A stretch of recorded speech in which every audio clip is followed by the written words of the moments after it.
Miami just did some terrible, terrible things to Florida last night. 26-7 was the final, and that's with a touchdown that was basically called back, just a sympathy whistle, if you will, from the officiating crew there for Florida, SEC officiating crew, mind you. I give this game 1.5 Chalai, which is great news for Mario Cristobal because in his ideal world, his dream scenario is to play the most unwatchable game possible, just the ugliest game possible, because that's beautiful to a guy like him. I had a vivid flashback when I was watching this game, not to football. It reminded me of something. Any old school pro wrestling fans will know what I'm talking about. Have you ever heard of a concept called Brawl For All? Some of you know what I'm talking about. Let me explain it to you in like a minute. So back in the late 90s, pro wrestling is as hot as it's ever been. Naturally, somebody in the creative department said, hey, we should make them box each other. Pro wrestlers box each other for real on live TV. Why? Don't know. Let's just do it anyway. And no one shot the idea down. So they made up a tournament called the Brawl For All in the summer of 1998. I'm a very, very little kid, very formative years, so I think it's amazing.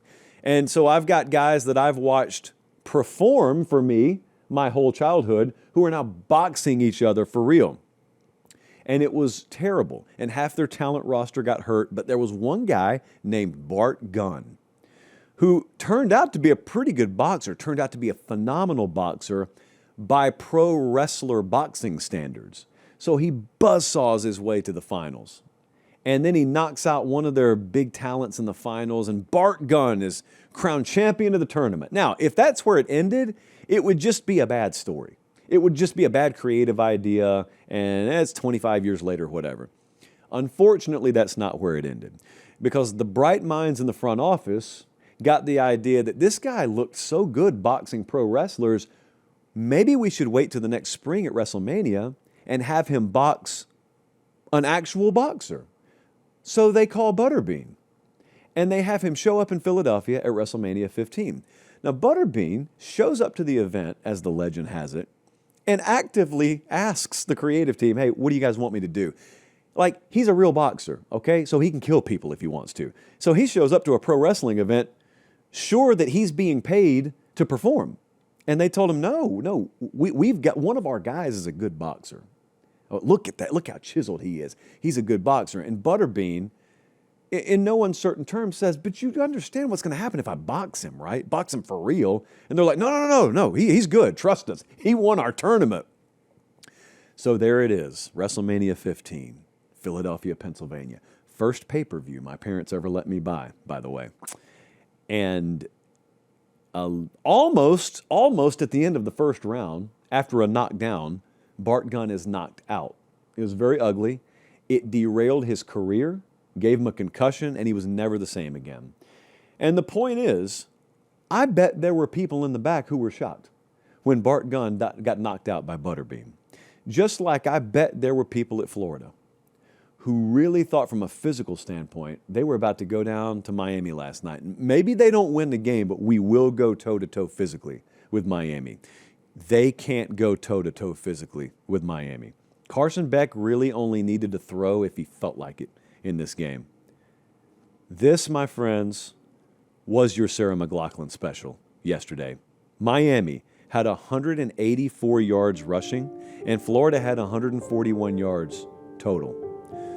Florida, believe it or not a typo, kids, was 0 of 13 on third down. I have here, for the second week in a row, Florida's drive chart. 3 and out, punt, 3 and out, 3 and out, 3 and out, touchdown, turnover on downs, 3 and out, turnover on downs, turnover on downs. Florida had 32 yards in the first half. We counted every one of them. This is their worst start since 1986. Officials at one point took a Miami touchdown off the board basically because they blew what I can only describe as a sympathy whistle, where there was a mauling happening and there's a pile still moving forward, and some official, just out of the kindness of their heart, blows the whistle. Like, at the end of the day, these are someone's kids. These kids in the Florida uniform, like, that's someone's kid. I got to stop this. Well, no, it'll stop when he crosses the goal line. So anyway, If you think it was bad last night, it was. Florida only has Texas and Texas A&M and Georgia and Ole Miss and Tennessee and Florida State left, which, if you've got your trusty AP poll handy, means the numbers 10, 9, 5, 13, 15, and 8 teams in the country. For the second week in a row, an unprecedented first, redundant, on this show, Florida again, your Sarah McLachlan special. We'll get back to the video 1 second. Do me one quick favor, look down, make sure you're subscribed. Most of you are. If you're not, please do so. It's the way we keep the channel free, we keep the videos coming, and we get to do college football year-round as God intended. All right, as promised, back to the video. I got a sentence for you, and it has to do with Miami. Miami won a game defensively. Now, if you're new to college football, you may hear me say that sentence and think, big deal. Well, if you're new, welcome. I'm glad you're here. Boy, do I have some interesting footage to show you of Miami football last year. If you think it's no big deal for me to be able to say Miami won a game defensively, as Meemaw would say, Miami couldn't stop molasses in December last year. It was bad. Me and 10 of you could have moved the ball on Lance Guidry's defense last year. And now Corey Heatherman's in town, and an entirely reworked secondary is in town. And there's this thing named Ruben Bain. And then he's got a buddy, Mesidor, on the other side. And if you haven't watched it yet, words will not do it justice. Assault is really the only word I could use. But you just need to go watch it for yourself. Make sure there are no kids in the room. And then go watch this for yourself. You just remove so much variance when you can play like this. When you just impose your will on someone. Think about how little variance there is in the equation. If you know you've got a bigger, better offensive line and you can just lean on people, it's not a whole lot of risk in that. 46 carries for 184 yards and 3 touchdowns. Mind you, this is the best defense I think they'll see all year. So, and I'll speak on that in a second. That doesn't mean it's going to be easy the rest of the year. I'll speak on that in a second. And maybe Florida State's got something to say about that. But I think Florida's the best defense they'll see all year, and they folded them like a chair in the end yesterday. You just remove so much variance when you can play this way. So there's going to be a lot of hype around Miami.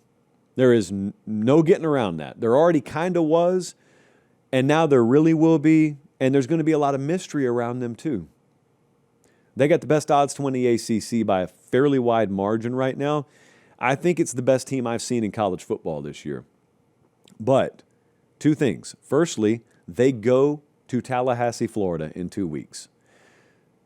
Somehow, this is a real sentence that's about to come out of my mouth. Somehow, some way, in the year 2025, the ACC has a team that is going to play 1 game in the next 20 days.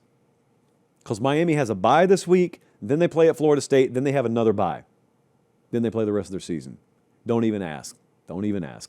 But anyway, there's going to be a lot of mystery. Keep the schedule up for me, Bradley. So they go to Florida State on October 4th. Going to be a massive game. Looks like it's going to be a top 10 matchup if Florida State gets by Virginia.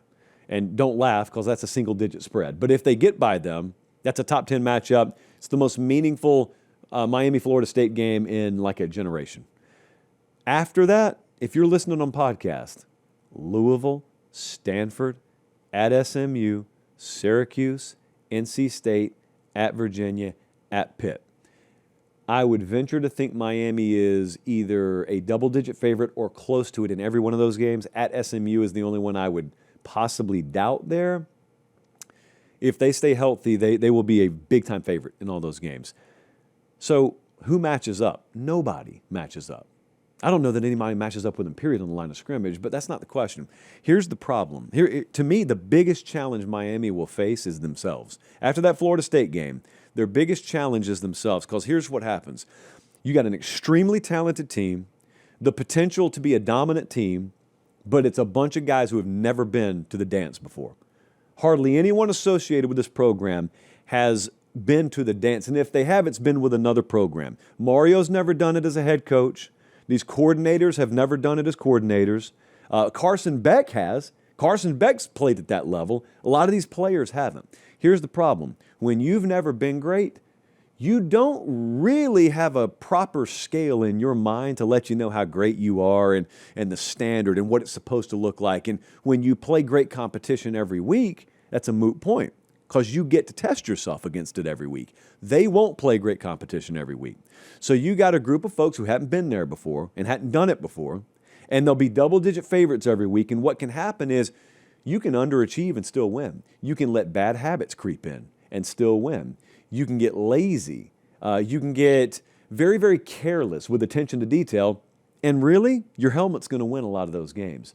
What it won't do is beat Ohio State or Georgia or whoever, Penn State, whoever's there, when and if you make the playoff. And what you end up having happen is you have this really, really weird outcome. You can have this really weird result. It's the cattle prod to your neck. And what you find is you were talented enough to win, but you didn't win. You got beat. And you got beat by someone who had razor sharp attention to detail the whole year, maybe because their staff's just that good, or maybe because their schedule mandated that they have that all year, and you got loose down the stretch, and you never regained your form. That's the biggest threat to Miami, because they are the best team in that conference by a wide margin. They may be the best team in the country right now. They're the most capable team, I think, in the country. Doesn't guarantee a thing. Does not guarantee a thing. That's the best I can do, guys. Okay, I assume that this is it for Billy Napier. I assume that he will lose his job, which I hate because I love Billy Napier. But it is what it is. That's bottom line business, and he has not gotten the job done there. And Florida deserves better. They invest to the degree where they have the right to think they deserve better, and they're not getting it right now. This is going to be a major story. These jobs don't come open very often. We thought maybe it would happen last year. It didn't. I just don't think you avoid that trapdoor twice. So it sounds like an inevitability that this is going to happen. Now, the thing about that is, okay, when? And that you'll get 15 different answers on if you ask 15 different people. But we are in the modern age, the age where your roster can disintegrate if you fire a guy and then hire another guy and then those guys don't like that guy. So it's a very, very different age. It's also the age where money is real and it has to be treated as such. It used to be, what's his buyout? 20 million, 40 million. Oh, who cares? Well, you better care now. You got to treat that money like it should be treated because it has to be treated as real. So you got to buy a guy out and buy a staff out and then go pay a new staff. And that's a lot of money. Now, maybe they want it bad enough, but that's a lot of money. So, yeah, I think that's going to happen. Unfortunately, well, it's fortunate if you want it to happen. I never wanted to see it happen. So, unfortunately for me, fortunately for Florida fans, I think it'll happen.